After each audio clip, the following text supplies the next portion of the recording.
नमस्कार, मैं राजेश भारद्वाज आप सभी का क्लेट प्रेप के ऑनलाइन प्लेटफॉर्म पर हार्दिक स्वागत करता हूं।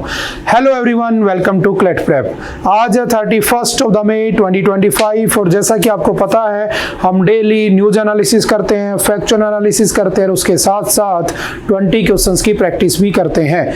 तो चलिए उसी सीक्वेंस को कंटिन्यू करते हैं। आज कौन सा दिन है? तो आज है 31 मई। तो आज कौन सा डे सेलिब्रेट किया जाता है?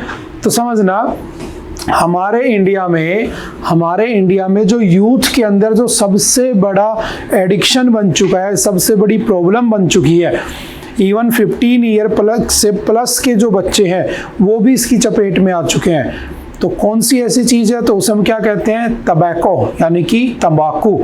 याद रखना, 31 May is celebrated as no tobacco day, यानी कि इसे नो टबैको डे सेलिब्रेट करते हैं, यानी कि धूम्रपान निषेध। हमें धूम्रपान नहीं करना चाहिए, हमें तंबाकू का यूज नहीं करना चाहिए। तो 31 मई को हम सेलिब्रेट करते हैं किसके बारे में? कि हमें देखो तंबाकू में किसी भी फॉर्म में नहीं लेना चाहिए। याद रखना, खाने वाला जो तंबाकू यूज करते हैं वो तो लगभग 26 करोड़ के प्लस लोग हैं भारत में, जिनकी वजह से मुंह का कैंसर और दुनिया भर के कैंसर हो जाते हैं। उसके साथ साथ जो पीने वाला तंबाकू है, जैसे फॉर एग्जांपल आपका सिगरेट हो गया, ठीक है, आप ग्रामीण लेवल पर चले जाइए, रूरल इलाके में वहां पर लोग हुक्का पीते हैं, ठीक है, बहुत से लोग बीड़ी पीते होंगे। तो हमें किसी भी प्रकार के धूम्रपान का, किसी भी प्रकार के तंबाकू का यूज नहीं करना चाहिए, क्योंकि इससे होने वाला जो रिजल्ट है ना वो हमें पता ही नहीं है कि क्या चल रहा है दुनिया में। हालांकि इस इंडस्ट्री से सरकार को हर साल 2 से 3 लाख करोड़ रुपए का प्रॉफिट होता है।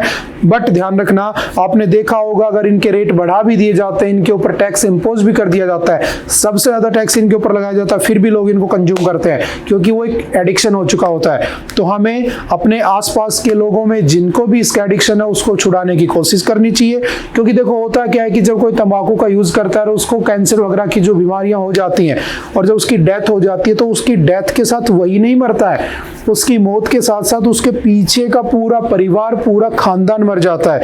उसके पीछे कोई बेटी है जो अपने पापा से उम्मीद लगा के बैठी थी, बढ़िया अच्छा पढ़ाएंगे लिखाएंगे, उसके पीछे उसका बेटा था, उसकी वाइफ थी जिसको उम्मीद थी उससे, उसके बूढ़े माँ बाप थे, सबके सपने मारे जाते हैं। तो हमें इस बात का ध्यान रखना चाहिए। सरकार भी इस बात को प्रमोट करती है कि हमें तंबाकू का यूज नहीं करना चाहिए, लेकिन सरकार दूसरी तरफ उनको बेचती भी है। वो बाद की बात है, क्योंकि उन्हें इकोनॉमी भी जनरेट करनी होती है, सारा पैसा यहीं से आता है। अगर हम सब कुछ इसको बंद कर देंगे, अचानक से प्रोडक्शन बंद कर देंगे, तो याद रखना क्या होगा, बहुत सारे लोग अनएम्प्लॉयड हो जाएंगे, क्योंकि इस सेक्टर में लगभग 50 से 60 लाख लोग इस सेक्टर में काम करते हैं, 5 to 6 मिलियन लोग। लेकिन हाँ, क्या बैन होना चाहिए? सबसे पहला क्वेश्चन आता है, तो हम इसके ऊपर आगे बढ़े उससे पहले हम डिस्कस कर लेते हैं कि क्या हमारे यहाँ पर, देखो हमारे यहाँ पर राइट टू लाइफ है ना, जीने की आजादी मुझे है, लेकिन राइट टू सुसाइड नहीं है। तो देखा जाए तो ये सब सरकार बेचती है, तो राइट टू सुसाइड ही हो रहा है ना। पहले मुझे पता है सिगरेट बीड़ी पीने से मेरे को कैंसर होकर मेरी मौत होनी है, फिर भी मैं वो सब कर रहा हूं ना, तो उसी तरफ रहा हूं, लेकिन सरकार इसको क्यों नहीं करती? क्योंकि याद रखना, ये आपके आर्टिकल 47 में आता है। इसमें लिखा हुआ है the state will make provisions to ban the products that are injurious to health, यानी कि वो प्रोडक्ट जो तुम्हारी हेल्थ के लिए इंजूरियस हैं, ठीक है, उनको बैन करने का काम करता है। बट ये पार्ट किसका है? डीपीएसपी का है। और आप भली भांति जानते हो directive principle of the state policy कहता है कि इसके अंदर जो पॉलिसीज लिखी हैं उनको स्टेट जब कोई भी इसमें लिखे हुए प्रिंसिपल्स को स्टेट पॉलिसी बनाते समय ध्यान में रखेगा। बट रखे या ना रखे जरूरी नहीं है, आप जानते हो इस बात को, और ये पब्लिक वेलफेयर के लिए काम होता है। तो इसमें लिखा हुआ है कि हमें नहीं करना चाहिए। जैसे आपका बिहार हो गया, ठीक है, जैसे आपका गुजरात हो गया, यहाँ पर क्या बैन है? तो यहाँ पर आपने पढ़ा होगा जो अल्कोहल है उसको बैन कर रखा है। क्यों? क्योंकि उनको लगता है कि वहां पर नहीं होना चाहिए, ठीक है। तो पूरी की पूरी स्टेट की मर्जी पे डिपेंड करता है, पहला पॉइंट ही याद रखना।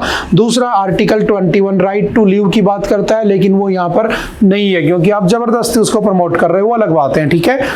अगर मैं बात करता हूं कि इससे होने वाले क्या क्या कॉन्सिक्वेंसेज है, तो थोड़ा सा समझना, क्योंकि आज का ये जो डे है वो मोस्ट इंपोर्टेंट हो जाता है। कई बार इससे क्वेश्चन भी पूछ लेता है कि इस बार की थीम क्या थी, है ना, किस दिन बनाया जाता है। तो इस बार की थीम है, याद रखना, ब्राइट प्रोडक्ट्स, ठीक है, डार्क इंटेंशंस। आप जब उसकी पैकेजिंग को देखते हो सिगरेट वगैरह की, तो कितना ब्राइट उसमें पैकेजिंग की होती है, लेकिन उसके अंदर जो जहर है वो कितना है, उससे आपको कितना नुकसान हो सकता है। तो सिंपल याद रखना, याद हो चुका होगा मुझे लगता है कि bright products and dark intentions is the theme of इस साल का क्या है, उसका वर्ल्ड टोबैको डे की थीम है। ठीक है, सिंपल से याद रखना।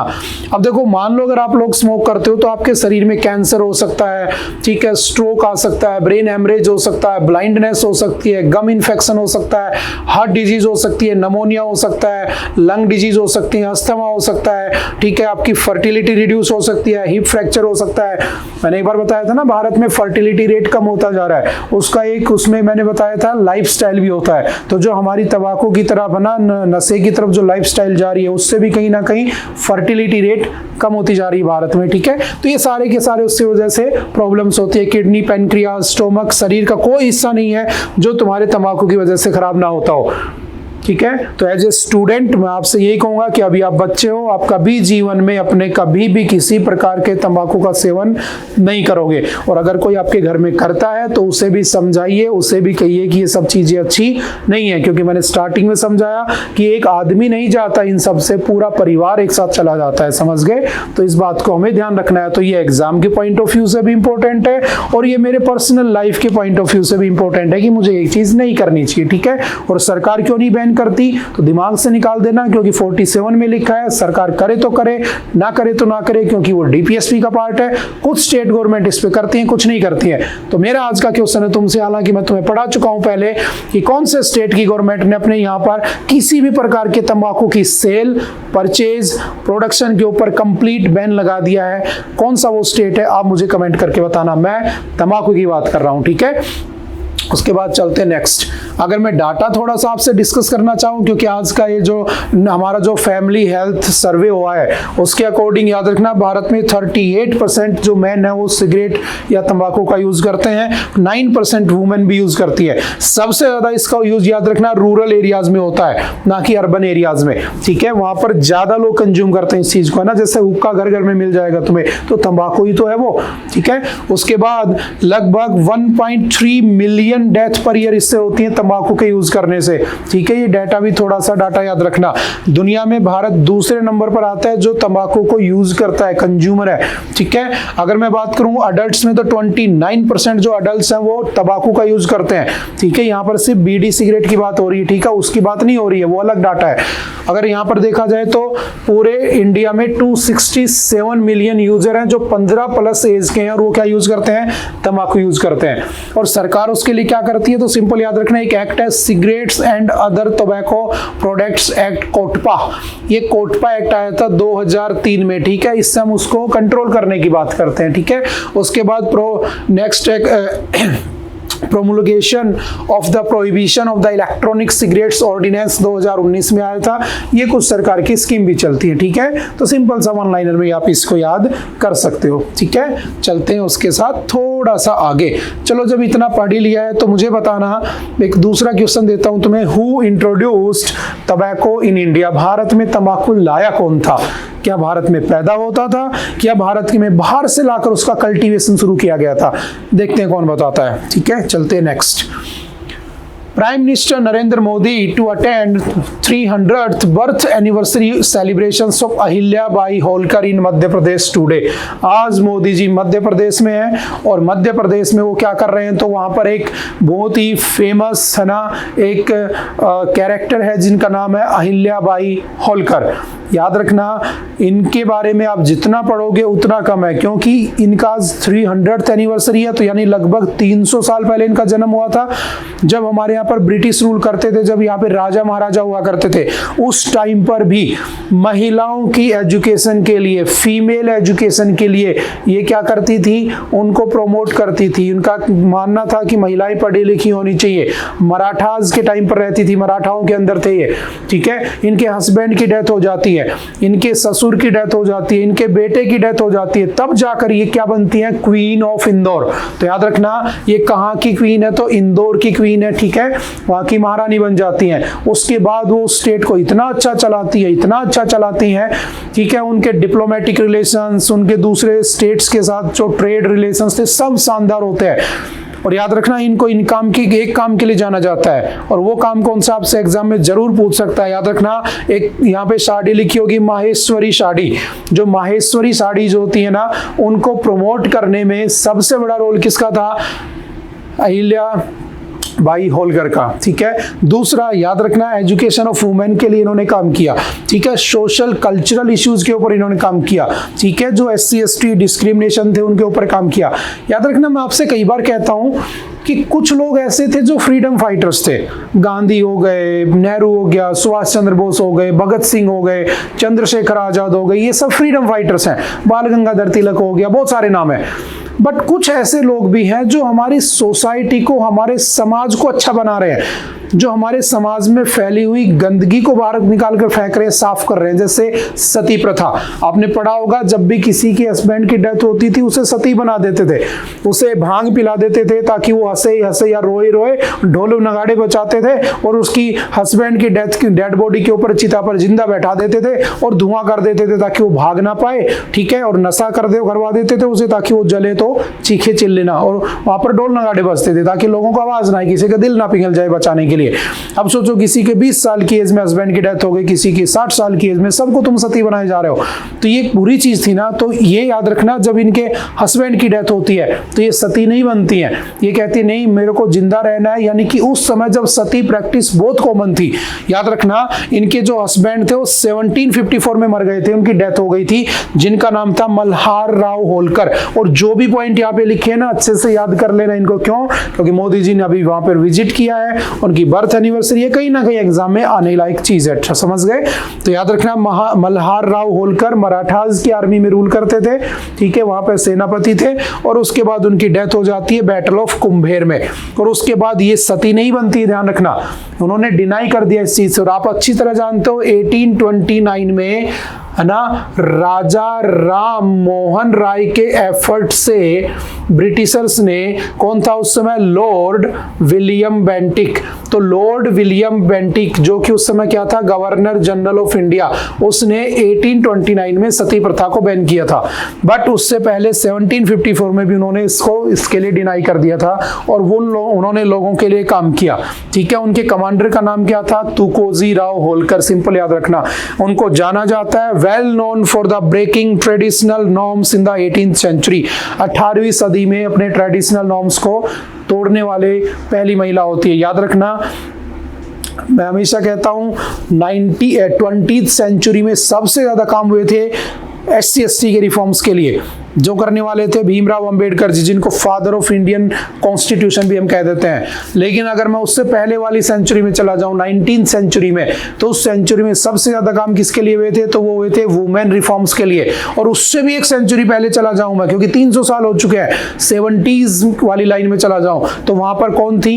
अहिल्या बाई होलकर। इनको देवी की तरह पूजा जाता है। ठीक है। तो आज के न्यूज़पेपर आपने देखे होंगे, हर जगह इन्हीं के बारे में खबरें मिलेंगी। तो सिंपल सी 5-7 बातें याद रखना कि माहेश्वरी साड़ीज को प्रमोट किया था, सोशल कल्चरल इश्यूज पे काम किया था, पीपल सेंट्रिक पॉलिसीज थी इनकी, इनको क्वीन ऑफ इंदौर भी कहते हैं, और आज मोदी जी वहां पर गए हुए हैं, तो ये हमारे लिए इंपॉर्टेंट हो जाता है। और ये सब बातें यहाँ पे लिखी हुई हैं, आपने पढ़ी होंगी। ठीक है। Ahilya Bai was a prolific builder constructing Hindu temples. याद रखना, इनको हिंदू मंदिर और धर्मशाला बनाने के नाम से भी जाना जाता है। और इनका मेन काम किस नाम से जाना जाता है? तो हिंदू मंदिर बनाने के लिए, जैसे कि यहाँ पर शिवलिंग है। ठीक है। तो सिंपल याद रखना, जैसे फॉर एग्जांपल लॉर्ड शिवा की पूजा करती थी। She carried out renovations in the Somnath temple. ये वही सोमनाथ टेम्पल है जिसको याद रखना आपका मोहम्मद गजनी लूट के गया था।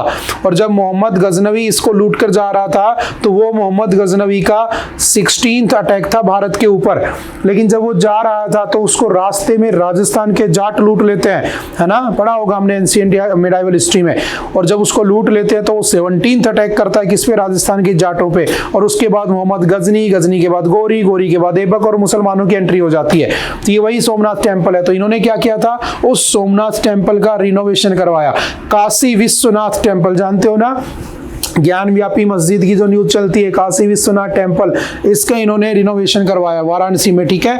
त्रंबक, गया, पुष्कर, पुष्कर जानते हो ना, अजमेर में, ठीक है, वृंदावन, नाथ द्वारा, ये भी राजस्थान में, आई थिंक आप जानते होंगे, हरिद्वार, बद्रीनाथ, केदारनाथ और बहुत सी सैक्रेड साइट्स के ऊपर इन्होंने मंदिरों का क्या करवाया था, रेनोवेशन करवाया था, तो इस नाम से भी इनको जाना जाता है। तो कुछ फैक्चुअल डाटा एटलीस्ट ये याद रखना जो यहाँ पर लिखे हुए हैं। कौन कौन से फेमस मंदिर है, तो सोमनाथ, काशी विश्वनाथ, त्र्यंबक, ठीक है, आपका गया, पुष्कर, वृंदावन, नाथ द्वारा, हरिद्वार, बद्रीनाथ, केदारनाथ, ये सब इन्हीं के द्वारा क्या किए गए थे, रिनोवेट किए गए थे। तो आई थिंक आपको समझ आ गए होंगे। चलते हैं थोड़ा सा नेक्स्ट, पाकिस्तान इंडिया वार। देखना ये आर्टिकल बड़ा इंटरेस्टिंग है ना, बहुत अच्छी अच्छी बातें लिखी हैं इसमें कि पाकिस्तान और इंडिया के वॉर को खत्म कैसे कर सकते हो। फाइनली किसी ने इस पे लिखा।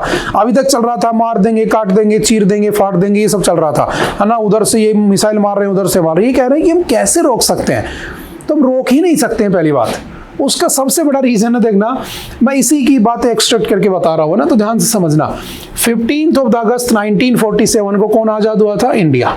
India got it's independent on the 15 August 1947। Lord Mountbatten हमारे लास्ट वाइसराय थे। पाकिस्तान कहता है कि नहीं नहीं, हम नहीं हुए थे 15 अगस्त को, हम तो 14 अगस्त को हुए थे। उसने एक रात पहले अपने आप को आजाद मान लिया। तो पाकिस्तान में वहाँ बच्चों को सिखाया जाता है, पाकिस्तान में वहाँ लोगों को सिखाया जाता है, वहाँ की क्या बोलते हैं, आवाम को, ना, लोगों को, आवाम को ही सिखाया जाता है कि देखो पहले आज़ाद कौन हुआ था। तो वहाँ के टीचर कहते होंगे कि देखो हम आज़ाद हुए थे 14 अगस्त को। भारत कब हुआ था, बोले भारत 15 को हुआ था। बोला हम पहले हुए कि भारत, बोला हम पहले हुए। तो बोला कौन किससे निकला, बोला भारत हमसे निकला। तो बोला हम भारत से नहीं निकले हैं, भारत हमसे निकला हुआ है, तो हमें भारत चाहिए। समझ गए। इस इंटेंशन के साथ, इस मेंटलिटी के साथ जब वो बच्चे बड़े होकर नागरिक बनते हैं, वहाँ के सिटीजन बनते हैं, तो आप कैसे ये उम्मीद कर सकते हो कि वहाँ के लोग कभी आगे चल के इंडिया के साथ लड़ाई नहीं करेंगे। डेफिनेटली करेंगे, क्योंकि उनके अंदर ये चीज बचपन से कूट कूट के भर दी गई है। पहला पॉइंट जो इसने डिस्कस किया कि ये पॉसिबल ही नहीं है। दूसरा पॉइंट समझना, मिलिट्री माइंडसेट। मिलिट्री माइंडसेट क्या है समझना। देखो इंडिया और पाकिस्तान दोनों एक साथ आजाद हुए थे। ये था इंडिया और ये है आपका पाकिस्तान। तो समझना इंडिया ने और पाकिस्तान ने, इंडिया में आज तक कभी कॉन्स्टिट्यूशन को नहीं बदला गया। अमेंडमेंट होते बाद की बातें हैं। दुनिया का सबसे स्ट्रॉन्गेस्ट कॉन्स्टिट्यूशन अगर है तो भारत का है ना। हमने दुनिया भर की अच्छी अच्छी चीजें उसमें डाल रखी, बेस्ट बना रखा अपना। और इसका रीजन बस ये है कि हमारे को स्टार्टिंग में एक स्टेबल सरकार मिल गई थी पंडित नेहरू की, 16-17 साल तक लगातार। और उसके जो फंडामेंटल सेट हुए ना, उसके अंदर जैसे आपने वो एक वाक्य सुना होगा कि राजेंद्र प्रसाद ने एक बार कहा था, है ना, डॉक्टर राजेंद्र प्रसाद ने, किससे, पंडित नेहरू से, कि मैं जा रहा हूं सोमनाथ मंदिर का उद्घाटन करने। तो पंडित नेहरू ने उससे कहा कि कोई जरूरत नहीं है जाने की, ये हमारा काम नहीं है, हम पॉलिटिशियंस हैं, हमारा काम है देश को आगे ले जाना, देश का डेवलपमेंट करना।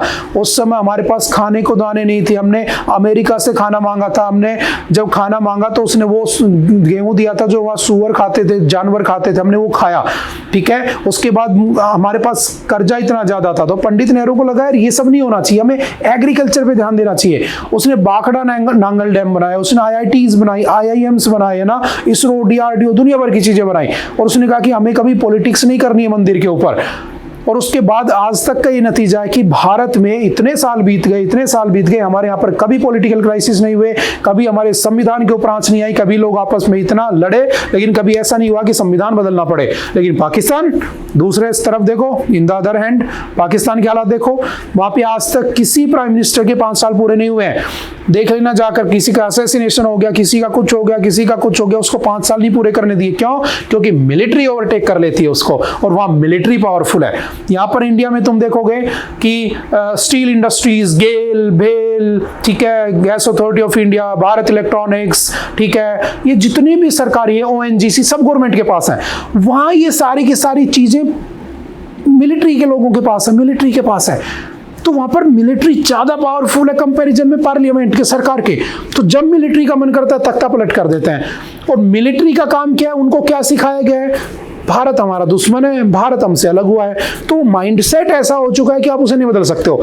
तो ये जब तक पॉसिबल नहीं है जब तक वहां का कोई मिलिट्री कमांडेंट अच्छा ना बैठे जो ये बात समझे कि हमें कैसे रहना है। अगर ऐसे ही कमांडर आते रहे तो कभी भारत पाकिस्तान का युद्ध खत्म ही नहीं हो सकता है। बात समझ में आ रही है?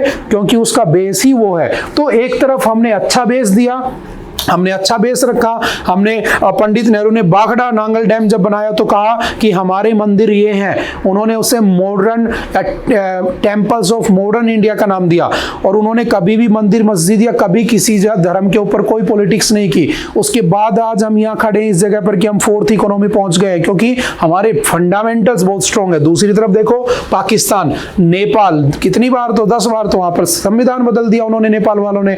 तो हालात बुरे हैं। क्यों बुरे हैं? क्योंकि स्ट्रॉन्ग नहीं है, समझ गए। लेकिन पाकिस्तान मुझे पढ़ना है तो क्या पाकिस्तान कर पाएगा? कभी नहीं कर पाएगा क्योंकि वहां लीडर अच्छा चाहिए। लीडर अच्छा आता है उठाकर जेल में पटक देते हैं। तो क्या कौन अच्छा चाहिए? मिलिट्री कमांडर अच्छा चाहिए उन्हें जो उनके बारे में सोचे, समझ गए। तो ये कुछ प्रॉब्लम्स है जो कभी खत्म नहीं हो सकती है। और क्रिटिकल मिनरल्स पाकिस्तान के पास भी बहुत है, इसीलिए बलूचिस्तान अलग होना चाहता है। और इसी चीज को देखकर तुमने देखा होगा यूएसए ने यूक्रेन से ले लिया ना डील, काफी बार हमने पढ़ा है। तो हो सकता है तुमने देखा होगा कल परसों, कल ही की तो बात है, रशिया ने भी डील कर लिया पाकिस्तान से। कल के द हिंदू में आएगा वो ना। तो क्या हुआ, कैसे हुआ, वो भी हम देखेंगे। एक टाइम था जब रशिया हमारा मित्र होता था, तो पाकिस्तान से भी डील कर रहा है। तो कहीं ना कहीं हमारी डिप्लोमेटिक रिलेशंस कुछ ना कुछ गड़बड़ाए हैं, वो सब हम डिस्कस कर लेंगे, समझ गए। और पाकिस्तान के साथ हमारा वॉर कैसा है? 2.5 गुना वॉर है, 2.5। देखो एक तरफ एक फ्रंट पे हम पाकिस्तान से लड़ रहे हैं, एक फ्रंट पे हम चाइना से लड़ रहे हैं। तो 2 हो गए ना, 2 दुश्मन है पड़ोसी हमारे। एक 0.5 भी है, याद रखना। 0.5 किसे कहते हैं? तो 0.5 कहा जाता है इंडिया में बैठे हुए वो लोग, जब पाकिस्तान और चाइना से लड़ाई होगी तो उधर जाकर बैठ जाएंगे वो लोग, समझ गए। जैसे अभी ऑपरेशन सिंदूर हुआ था ना, पूरा अपोजिशन, पूरा भारत सब एक थे, है ना। सब ने कहा जो मोदी जी कर रहे हैं बिल्कुल सही कर रहे हैं, यानी जो सरकार कर रही है बिल्कुल सही कर रही है। उसके बाद ऑपरेशन सिंदूर होने के बाद, जीतने के बाद क्या पॉलिटिक्स हो रही है उसकी बात नहीं कर रहा मैं, क्योंकि वो पॉलिटिकल एजेंडाज हैं उनके। लेकिन जब लड़ाई का टाइम था तो हम सब एक थे। लेकिन उस समय भी कुछ ऐसे लोग निकल के आ जाएंगे जो उन देशों का सपोर्ट करते नजर आ जाएंगे, चाहे वो रोहिंग्या जो, चाहे वो इलीगल तरीके से रहने वाले लोग हो, जो भी है। तो हमारी 2.5 फ्रंट पे वॉर चल रही है, समझ गए। तो कैसे ओवरकम हो सकती है? कभी नहीं हो सकती है। क्यों? क्योंकि वहां पर ये 2 प्रॉब्लम्स है, समझ गए। आई थिंक आपको कुछ बातें समझ में आ गई होंगी। और पाकिस्तान से हम कितनी बार लड़ चुके हैं, ठीक है। हमने रशिया के 400 को बनाया, रशिया का 400 हमने खरीदा। तो वही सब कह रखा है कि देखो अगर हमें अच्छे से रहना है ना, तो what is however proven is that the Akash quick reaction surface to air missile alongside Russian 400 and the Barak, ठीक है, जो हमारा और इजराइल का बना हुआ है, उन्होंने भी बहुत बड़ा रोल प्ले किया। तो अगर हमें पाकिस्तान और चाइना से निपटना है ना, तो हमें हमारे इंडिया में बने हुए प्रोडक्ट ज्यादा डेवलप करने चाहिए। हमारे यहाँ पर रिसर्च डेवलपमेंट ज्यादा होना चाहिए ताकि हमें विदेशों की डिपेंडेंसी खत्म हो जाए, पैसा यहीं रहे, पैसा यहीं इन्वेस्ट हो, इकोनॉमी यहाँ की बूस्ट करे, समझ गए। बस वही 2-4 बातें इसमें डिस्कस की हुई हैं, तो जस्ट इसको रीड जरूर कर लेना, ठीक है। चलते हैं next. Don't merely enroll students but equip them with skills. देखो बहुत अच्छा है। As the admission season for the college and universities begins, institutions across India are once again promoting their programs under banners promising knowledge, transformation, and research excellence. This growth in enrollment at the undergraduate, postgraduate, and PhD level suggests a dynamic academic landscape full of the potential. Yet beneath this expansion lies an important challenge. Degrees are proliferating faster than meaningful job opportunity. देखो 3 बातें हैं यहाँ से भी। अब college का time शुरू हो गया, सीजन आ गया, एडमिशन हो रहे हैं। हर यूनिवर्सिटी कह रही है कि हम रैंक 1 है। आपने देखा होगा हर इंस्टीट्यूट लिखा के बैठ जाता है India's best, India's best, India's number 1। तो फिर पीछे कौन है भाई, है ना, ये भी तो बता दो, सभी बेस्ट हो तुम। तो उसमें लोगों को बेवकूफ बनाया जाता है कि हमसे अच्छा कॉलेज कोई है ही नहीं। तो कहा गया इसमें कि जब आप लोगों को जब चूज करना है तो आप उसको चूज करो जहाँ तुम्हें स्किल सिखाई जाती है, ना तुम्हें सिर्फ डिग्रियां बांटी जाती हैं, है ना। और हमारे यहाँ पर अनएम्प्लॉयमेंट के होने का सबसे बड़ा कारण ये है कि लोगों के पास स्किल नहीं है। वो डिग्री लेकर बैठ गए, इंजीनियर बन गए, ठीक है, जो भी है कर लिया उन्होंने, लेकिन उनको पता ही नहीं है कि उन्होंने सीखा क्या है कॉलेज में, उसको इंप्लीमेंट कैसे करना है। तो पहला, उनके पास स्किल होनी चाहिए, दूसरा उनकी स्किल का इंप्लीमेंटेशन उन्हें आना चाहिए, ठीक है, तीसरा अगर वो बाहर आते हैं तो उनकी स्किल ऐसी होनी चाहिए जो उन्हें एम्प्लॉय बनाए, एम्प्लॉयबिलिटी होनी चाहिए। शायद कल परसों भी मैंने डिस्कस किया था, वहां भी इसके बारे में टॉपिक आ रखा था, ठीक है। तो हमारे यहाँ पर अगर हमें इन सब चीजों को कम करना है तो कॉलेजेस को ये ध्यान देना चाहिए। कॉलेजेस को मेंटर कौन करता है? तो यूजीसी, यूनिवर्सिटी ग्रांट कमीशन, कब बना था?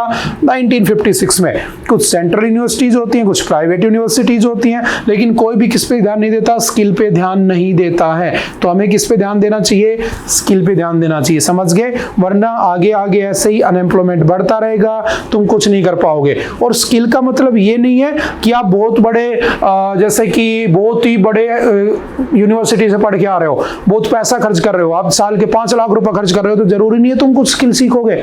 समझ में आ रही है? स्किल का मतलब होता है कि कोई अगर पॉलिटेक्निक भी करता है, ठीक है, पॉलिटेक्निक जिसको बोलते हैं, या ITI भी करता है ना, IIT नहीं, ITI भी करता है, और वो मशीन पर चलाना भी सीख जाता है, AC ठीक करना भी सीख जाता है, तो वो भी स्किल है।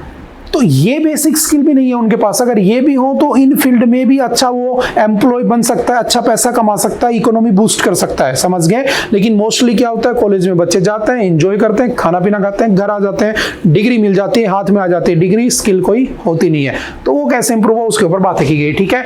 एजुकेशन के बारे में आप जानते हो, 0 to 14 ईयर तक के बच्चे की एजुकेशन कंपलसरी है। आर्टिकल 21 की ए में लिखी है, 45 में लिखी है, और उसके साथ साथ 51 में फंडामेंटल ड्यूटी में लिखी है। लेकिन बाद के बच्चों की एजुकेशन उन्हीं के ऊपर डिपेंड करती है, ठीक है। चलते हैं नेक्स्ट, ठीक है, जस्ट रीड कर लेना, इसको रीड करने लायक पैसेज है। और अभी आप लोग एडमिशन लोगे तो आपके लिए तो बहुत अच्छा है। Rebuilding Jammu and Kashmir, civilians need physical and economic security to recover from the shelling। देखो, जम्मू कश्मीर एक ऐसा मुद्दा है, देखो समझना हुआ क्या था, है ना, ये इंडिया है, यहाँ पर था जम्मू एंड कश्मीर मैंने कहा, और यहाँ गुजरात में एक था आपका जूनागढ़, ठीक है, जूनागढ़, ठीक है। इस जूनागढ़ का जो राजा था वो था मुसलमान, लेकिन यहाँ पर जो प्रजा थी वो थी हिंदू, ठीक है। सिमिलरली यहाँ पर जो आपका जम्मू कश्मीर में है, यहाँ का जो किंग है, राजा, वो कौन है? हिंदू है, राजा हरि सिंह, आपने सुना होगा। और यहाँ पर जो प्रजा है, लोग हैं, वो कैसे हैं? मुसलमान है। तो सारा बंटवारा हो गया, कह दिया जो जाना चाहता है चला जाए, जो रहना चाहता है रह ले। कॉन्स्टिट्यूशन बनने लगा, 9th of December 1946 से संविधान बनने लग गया। सबको कह दिया जो जाना चाहता है चला जाए, रहना चाहता है रह ले। लेकिन जब बात इन दोनों पर आई तो कहा गया कि वोटिंग करा लेते हैं। तो पंडित नेहरू और मोहम्मद अली जिन्ना ने कराई वोटिंग। तो बोले पहले जम्मू कश्मीर में करा लेते, तो सॉरी जूनागढ़ में करा लेते हैं। तो जूनागढ़ के लोग तो हिंदू है, बोले हम तो इंडिया में रहेंगे, राजा मुसलमान है, तो इंडिया में ऐड हो गया।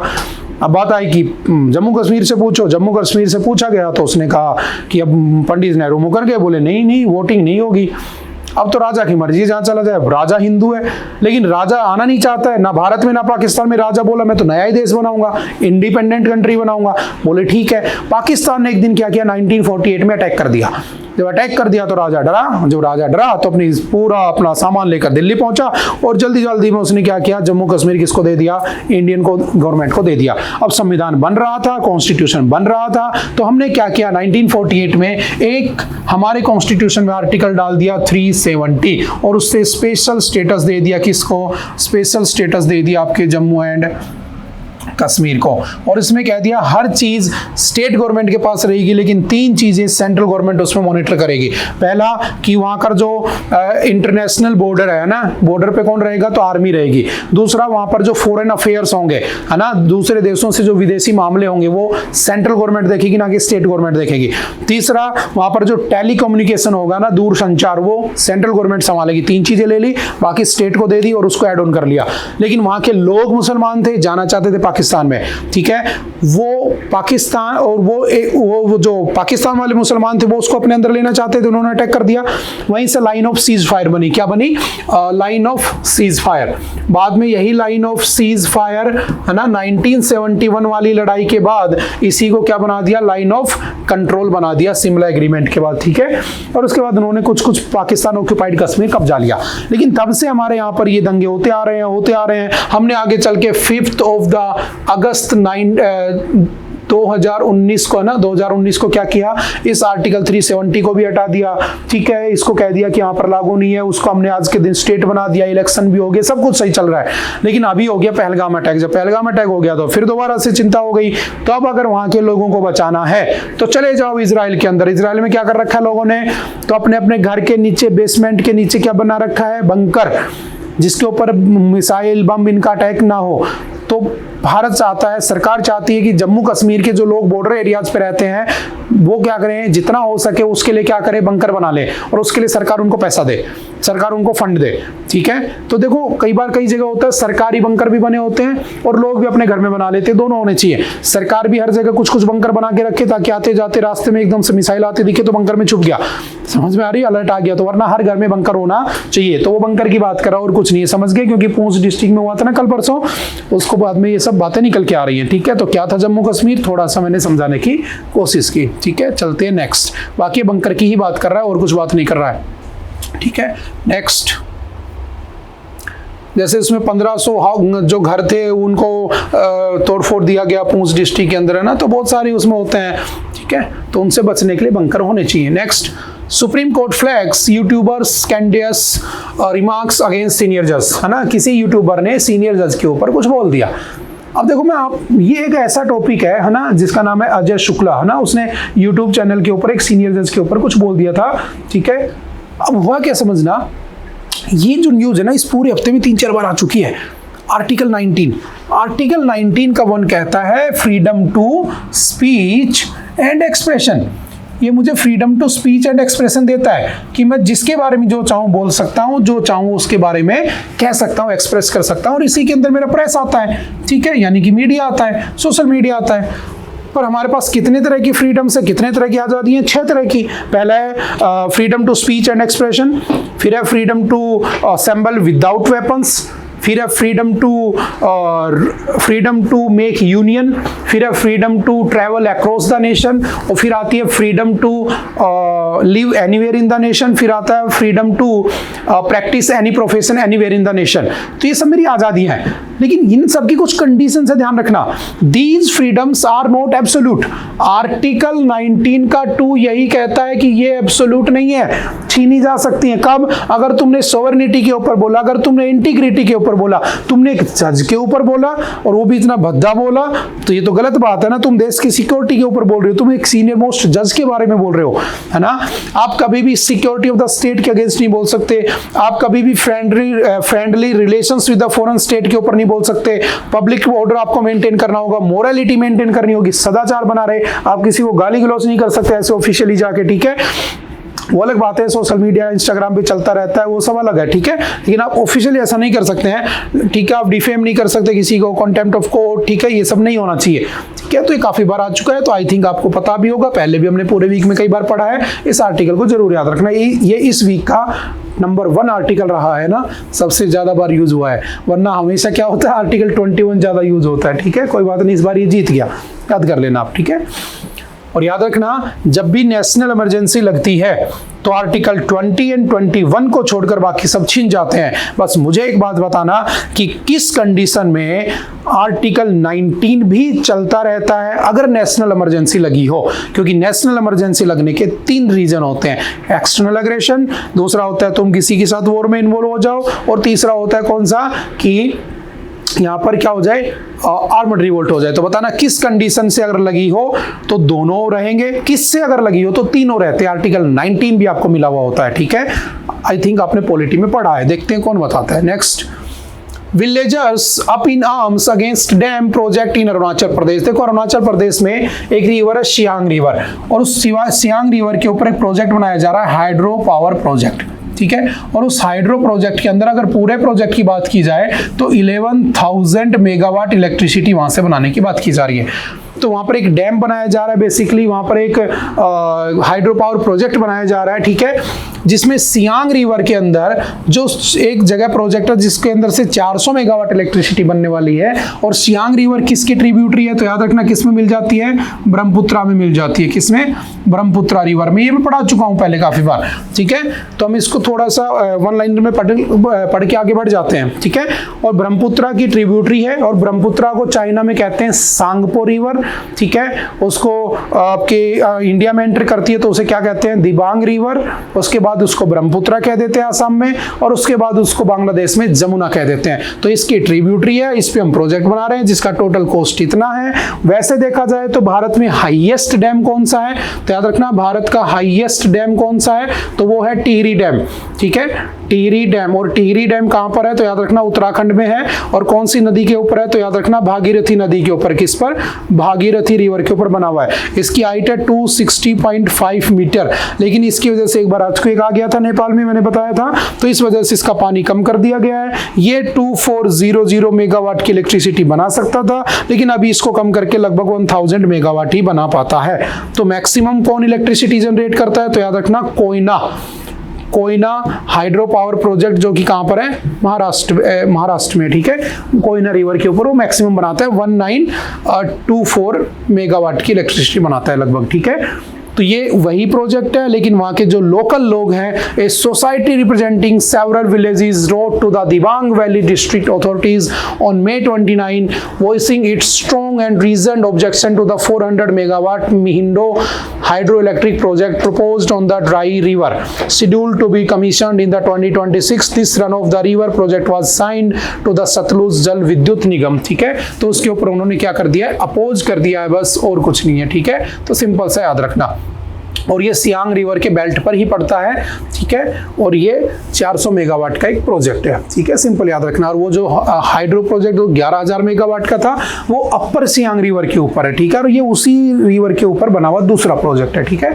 तो सिंपल याद रखना, कई बार ये पूछ लेता है, ठीक है, वन लाइनर में क्वेश्चन आ जाते हैं, ठीक है। और आप जानते हो किसी दो स्टेट के बीच में वाटर डिस्प्यूट होता है तो कौन आएगा, आर्टिकल 262, ठीक है, उसमें डिस्प्यूट को रिजोल्व किया जाएगा। चलते हैं नेक्स्ट।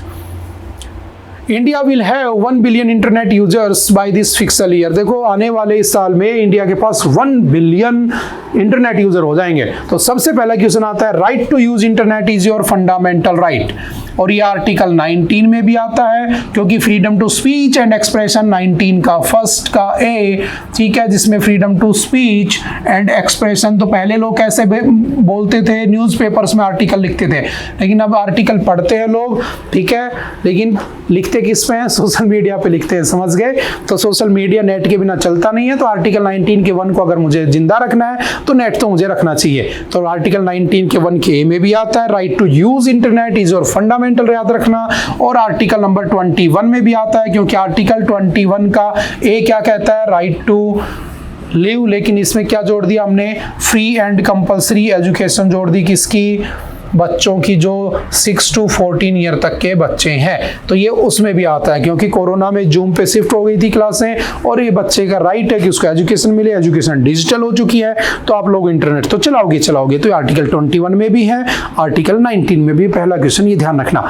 अब बात आती है कि भारत में 1 बिलियन इंटरनेट यूजर हो जाएंगे, तो हम उसे कैसे रिकवर करेंगे, कैसे उसको संभालेंगे। तो समझना, हमारे यहाँ पर 2-3 ही कंपनी है ना, जियो, एयरटेल, और एक आपकी कौन सी है, वोडाफोन आइडिया, बस ये 2-3 हैं, बाकी सब भारत से गायब हो चुकी है। एक है बीएसएनएल, और बीएसएनएल के बहुत बुरे हालात हैं, ये सरकारी है, लेकिन सरकारी पे ध्यान नहीं दिया जा रहा। तो हमें क्या करना चाहिए, बीएसएनएल को रिवाइव करना चाहिए, क्योंकि कल को अगर नेशनल सिक्योरिटी की बात आ गई और मान लो किसी प्राइवेट जो मोनोपोली करके बैठे, इन्होंने कह दिया हम इंटरनेट नहीं एक्सेस कर पाएंगे, कुछ भी कह दिया, तो सरकार के लिए बड़ी मुसीबत हो जाएगी। इनकी मनमानी को पूरा करने के लिए सरकार इनके आगे झुक सकती है। तो हमें एक सरकारी एजेंडा या सरकारी इंस्टीट्यूट भी रखना चाहिए, सब कुछ प्राइवेट नहीं करना चाहिए। समझ में आ रही है। लेकिन सरकार प्राइवेट क्यों करती है, क्योंकि पैसा कमाती है। जैसे एयर इंडिया प्राइवेट कर दिया, कभी कुछ कर दिया, लेकिन ठीक है पैसा कमाओ, लेकिन कुछ तो अपने पास रखो ना, ताकि कभी मुसीबत के टाइम पर ये चीजें काम आए। वरना प्राइवेट लोगों का काम तो पैसा कमाना है, बिजनेसमैन के लिए कुछ मैटर नहीं करता है, उसके लिए पैसा मैटर करता है। पैसा आ रहा है तो ठीक है, वरना वो तुमसे कुछ नहीं चाहेगा। समझ में आ रही है। तो वो सब इसमें डिस्कस किया है। तो बताया गया कि अगर 1 बिलियन यूजर हो जाएंगे तो कैसे उसको संभालोगे। करोगे तो हमारे यहाँ पर एक प्रोजेक्ट चला था, याद रखना, जिसका नाम था भारत नेट, और भारत नेट चलाया गया था 2011 में, ठीक है। उसका बाद में रीनेम हो गया था भारत नेट, पहले इसका नाम था national optical fibre network NOFN, और इसका 2015 में नाम बदल के under the ministry of communication इसका नाम हो गया था भारत नेट। इसका काम है भारत की हर ग्राम पंचायत में हाई स्पीड इंटरनेट को पहुंचाना। इसके फेज 1 में लगभग 1 लाख GPS यूज लगाए गए थे, फेज 2 में इसको 1.5 लाख GPS लगाए गए थे ऑप्टिकल फाइबर लगा के, फेज 3 में अभी चल रहा है जिसके अंदर इसमें 5G टेक्नोलॉजी को यूज किया जाएगा, ठीक है। और भारत नेट प्रोग्राम है वो किसके लिए है, तो हर इंसान को इंटरनेट पहुंचाना, क्योंकि internet is your fundamental right, article 19 and article 21, ठीक है। अब तुमने सुना होगा स्टारलिंक भी आ रही है ना। अब स्टारलिंक आ रही है बहुत अच्छी बात है, लेकिन स्टारलिंक के साथ बहुत सारे चैलेंज है। उससे कनेक्टिविटी अच्छी हो जाएगी, क्योंकि वो किसके थ्रू इंटरनेट प्रोवाइड कराता है, सैटेलाइट के थ्रू ना, एलोन मस्क की कंपनी है। लेकिन सैटेलाइट के थ्रू कराता है, ठीक है, हर जगह एक्सेस हो जाएगा, ठीक है, क्योंकि अभी 5G गाँव में नहीं चलता, 4G चलता है, कुछ गाँव तो ऐसे वहाँ 3G चलता है ना, 4G भी नहीं चलता ढंग से, तो वहां पर सैटेलाइट से कनेक्टिविटी पहुंच जाएगी। लेकिन प्रॉब्लम ये है, उसमें प्रॉब्लम ये है पैसा बहुत है, कॉस्टिंग बहुत है। जहां मुझे जियो का 349 के रिचार्ज में अनलिमिटेड एक्सेस मिल रहा है, किसका, 5G का, वहां पर साल भर के मेरे 3-4 हज़ार रुपए लगेंगे, 4 हज़ार रुपए। लेकिन अगर मैं स्टारलिंक ले लेता हूं तो उसमें कम से कम 1-1.5 लाख रुपए लगेगा, तो अफोर्डेबल नहीं है। तो बस अफोर्डेबल एक्सेसिबल इंटरनेट पहुंचे, इसलिए तो भारत नेट आया था, समझ गए। तो थोड़ा सा इसको जस्ट पढ़ लेना, क्या है भारत नेट, ठीक है। चलते next. Centre asks states to raise enrolment in the government school. देखो गवर्नमेंट स्कूल में बच्चे नहीं पहुंच रहे हैं, तो सरकार ने कहा कि भाई बच्चे लाओ, क्यों नहीं आ रहे हैं, इतनी अच्छी अच्छी स्कीम चलती है, मिड डे मील चलती है, PM पोषण जिसका नाम हो गया ना, 1995 में आई थी, 2018 में नाम बदल दिया, तो लाओ बच्चों को। बच्चा क्यों नहीं आ रहा, क्योंकि बच्चा पढ़ेगा नहीं तो देश बढ़ेगा नहीं। और 0 to 6 ईयर के बच्चे की एजुकेशन कहाँ पर है, TPSP में 6 to 14 ईयर तक के बच्चे की एजुकेशन फंडामेंटल राइट है, उसको पढ़ाओ। लेकिन सरकार घर घर नहीं जा सकती है, तो किसकी जिम्मेदारी है, तुम्हें घर से स्कूल लेकर आए, पेरेंट्स की ड्यूटी। हमने पढ़ा था 2-3 दिन पहले ही, है ना, आर्टिकल 51 का A, fundamental duties, 11th fundamental duty जो हमने 86th कॉन्स्टिट्यूशनल अमेंडमेंट 2002 में जोड़ी थी, कि it is the duty of parents कि वो बच्चों को स्कूल तक लेकर आए, ठीक है। तो वही सब आर्टिकल डिस्कस किया हुआ है, इसके पहले की बातें मैं पढ़ा चुका हूं, तो हम थोड़ा सा आगे स्किप कर जाते हैं। Government meets fiscal deficit targets of 4.8%। देखो होता क्या है, सिंपल सा याद रखना, बजट आपने पढ़ा हुआ आई थिंक, है ना, फरवरी में जो आया था, तो आपको समझ आ जाएगा। एक होता है इनकम, एक होता है एक्सपेंडिचर। अब सोचो मेरी इनकम है 1000 रुपए, मैं खर्च कर देता हूँ 1200 रुपए, तो मेरे को 200 रुपए एक्स्ट्रा खर्च करने पड़ गए ना, तो ये मेरा क्या है, डेफिसिट। मान लो मेरी सैलरी है 10,000 रुपए, कर देता हूँ 12,000 रुपए खर्च, तो 2,000 रुपए मेरा क्या हो गया, नुकसान हो गया। तो क्या, कैसे नुकसान हो गया, मैं मोबाइल लेने गया था 10,000 का, पसंद आ गया वीवो का 12,000 का, तो सोचो मैंने 2,000 एक्स्ट्रा खर्च किए, तो कहीं से उधार लिए होंगे, तो ये जो एक्स्ट्रा पैसा खर्च हुआ, जो घाटा हुआ, इसे हम क्या कहते हैं, डेफिसिट कहते हैं, फिस्कल डेफिसिट, ठीक है। और इसी को कई बार उधार भी कह दिया जाता है कि मैंने किसी से उधार लिया है, समझ गए, क्योंकि बिना उधार के तो मैं खर्चा कर ही नहीं पाऊंगा। तो सरकार के पास, देखो सरकार के पास इनकम के बहुत सोर्स हैं, है ना, बजट पढ़ा है तो आपको पता होगा। जैसे ये सरकार के पास इनकम टैक्स, है ना, पैसा कमाती है, कॉर्पोरेट टैक्स, ठीक है, GST, दुनिया भर के तरीके हैं। सरकार खर्च कहाँ करती है, उसका एक्सपेंडिचर कहाँ होता है, तो सरकार का एक्सपेंडिचर होता है बेसिकली, जैसे फॉर एग्जांपल गवर्नमेंट स्कीम्स में लगा दिया, ठीक है, बहुत सारी, जैसे डिफेंस पे लगा दिया, इंफ्रास्ट्रक्चर डेवलपमेंट पे लगा दिया, ठीक है, इन सब के ऊपर सरकार खर्च भी करती है। तो इस बार का हमारा बजट कितने का है, तो याद रखना 50.66 लाख करोड़ रुपए का इस बार का हमारा बजट है, ठीक है, 2025-26 का। और इसमें हमारा डेफिसिट कितना है, 4.8%। जब ये स्टार्ट हुआ था, जब ये बजट आया था, तो उस समय अनुमान था 4.4% का, बट अब ये हमारी फाइनेंस मिनिस्ट्री ने कंफर्म कर दिया है कि इस बार हमारा लगभग जो घाटा है वो कितना होने वाला है, 4.8% होने वाला है। तो उस डेटा को थोड़ा सा बदल लेना, जो आपने फरवरी के हैंडआउट में पढ़ा होगा, वहां 4.4 लिखा है, उसको आप 4.8 कर सकते हो, क्योंकि अब 4.8% घाटा होगा, समझ गए। मतलब कितना साल भर कमाएगी सरकार, कितना साल भर सरकार खर्च करेगी, वो है इनकम, वो है एक्सपेंडिचर। और इनकम और एक्सपेंडिचर भी 2 तरह के होते हैं, ध्यान रखना। आई थिंक ये क्लास में हो चुका है, बजट काफी टाइम पुरानी बात है, लेकिन फिर भी मैं हल्का सा समझा देता हूं कि 2 तरह की चीजें होती है, एक होता है रेवेन्यू एक्सपेंडिचर, एक होता है कैपिटल एक्सपेंडिचर।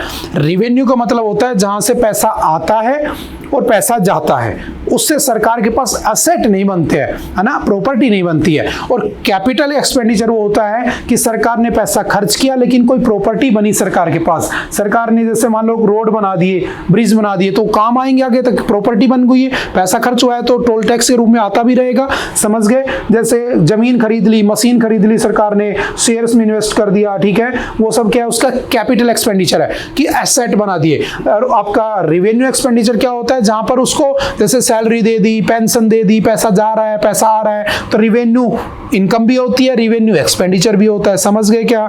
तो यहाँ पर जैसे पेमेंट, सैलरी, पेंशन, ठीक है, सब्सिडीज देती है, जैसे प्रधानमंत्री गरीब कल्याण योजना 80 करोड़ लोगों को फ्री खाना देंगे, तो ये सब स्कीम इसी तो है। तो इसमें इसको हम कहते हैं रेवेन्यू एक्सपेंडिचर, ठीक है, और उसको हम कहते हैं कैपिटल, यानी कुछ कैपिटल मेरे पास जनरेट हो रही है, समझ गए। तो ऐसे डिवाइड भी किया हुआ है किसको, हमने अपना बजट को, ठीक है। तो सिंपल याद रखना, बजट में इस बार का डेफिसिट कितना है, 4.8%। बजट हम पढ़ चुके हैं। सबसे पहले 1860 में जेम्स विल्सन लेकर आया था रिवोल्ट के बाद।